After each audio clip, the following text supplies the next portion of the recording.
આગામી લોકસભાની ચૂંટણીમાં વડોદરા કોંગ્રેસના ઉમેદવારની પસંદગી મતદાન થકી કરવાની પ્રક્રિયાનો આજથી પ્રારંભ થયો હતો। લોકસભાની ચૂંટણીના પડઘમ વાગી ચૂક્યા છે।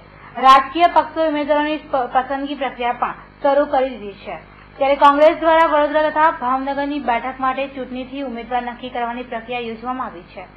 રાહુલ ગાંધીની સોચ અનુસાર આજે આ પ્રક્રિયાનો વડોદરા ખાતે પ્રારંભ થયો હતો। ચૂંટણી અધિકારી ગગનદીપસિંહ તથા રાજેશ ગર્ગ સહિત રાષ્ટ્રીય કોંગ્રેસના અગ્રણીઓની હાજરીમાં શહેરમાં ઉમેદવાર પસંદગી કવાયત શરૂ કરવામાં આવી હતી। રાહુલ ગાંધીના દિશા નિર્દેશ મુજબ શહેરમાં આજે ઉમેદવારોની પસંદગી માટે યોજાનાર ચૂંટણીના વોટરના લિસ્ટની કવાયત શરૂ કરાઈ હતી, જે મતદારો 13 તારીખે યોજાનાર મતદાનમાં મત આપી કોંગ્રેસના ઉમેદવારને પસંદ કરનાર છે। આ અંગે ચૂંટણી અધિकारी गगनदीप सिंहे विस्तृत माहिती आपी थी।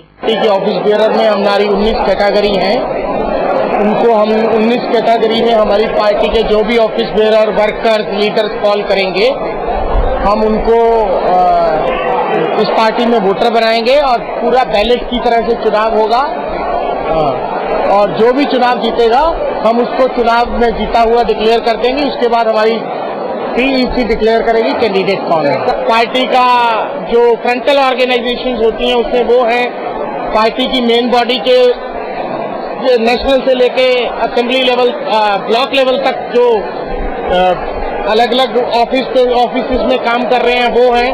तो उसमें जो भी पूरा क्राइटेरिया उसमें जो फॉल करेगा वो वोट करेगा, वो वोटर है इसका। जो उसमें फॉल नहीं कर रहा उसको हम राइट नहीं देंगे। इक्वल बिल्कुल फेयर प्रोसेस है ये। तो माना जाए कि पूरी पारदर्शी प्रक्रिया हो, ये एकदम से 110% इंश्योर कर लो, ये 110% ट्रांसपेरेंट प्रोसेस रहेगा।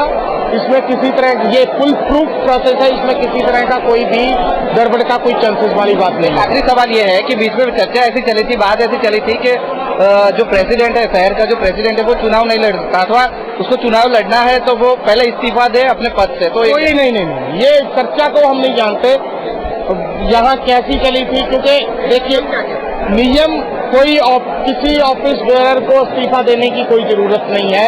पार्टी पद से बोल रहे हो ना? नहीं, कोई ये कुछ नहीं है। ये एकदम से हम आपको पूरी जिम्मेदारी के साथ बता रहे हैं कि इसमें किसी तरह का वो जहाँ क्या चर्चा चली हमें उससे कोई मतलब नहीं है। हमने आज प्रोसेस शुरू किया और जो हमने स्टेज पे बोला वही है। उल्लेखनीय है कि कांग्रेस की शहर बैठक में मतदान प्रक्रिया में शहर कांग्रेसनी विविध पोळना होद्देदारो काउंसिलरो मत आपी शकशे। सामान्य कार्यकरोने आ प्रक्रियाथी दूर रखाया छे। खेर कांग्रेसना उमेदवारनी पसंदगी मतदानथी थशे ते रसप्रद हशे ते नक्की ज छे। जो कि आ प्रक्रिया केटली कारगर निवडे छे ते तो मतदान अने तेना परिणामो बाद जाणी शकाशे। परंतु आ प्रक्रियाथी कांग्रेसमां चालती आंतरिक जूथबंधी पण વધશે તેવું જાણકારો માને છે। જો કે લોકસભા બેઠક પર ઉમેદવારી કરનાર દાવેદારોનું લિસ્ટ પણ લાંબુ છે। વડોદરા બેઠક પરથી ખુદ શહેર કોંગ્રેસ પ્રમુખ નરેન્દ્ર રાવત અને જિલ્લા કોંગ્રેસ પ્રમુખ વિનુભાઈ પટેલ મેદાને જંગમાં ઝંપલાવવા ઉત્સુક છે, તો પૂર્વ શહેર કોંગ્રેસ પ્રમુખ સુરેશ પટેલનું સુજાતા મોદી, જયશ્રીબેન ગોહિલ અને ઋત્વિજ જોશી પણ રેસમાં રહેશે તેમ મનાઈ રહ્યું છે। હવે આ સંભવિત દાવેદારોનું ભવિષ્ય તેમના જ પક્ષના કાર્યકરોના હાથમાં છે, એટલે કાર્યકરો કોને ખભે બેસાડે છે તે તો જોવું જ રહ્યું। પરંતુ કોંગ્રેસના ઉમેદવારની પસંદગી પ્રક્રિયા ખરેખર રસપ્રદ બને અને ઉત્તેજના સભર બનશે તેમ મનાઈ રહ્યું છે।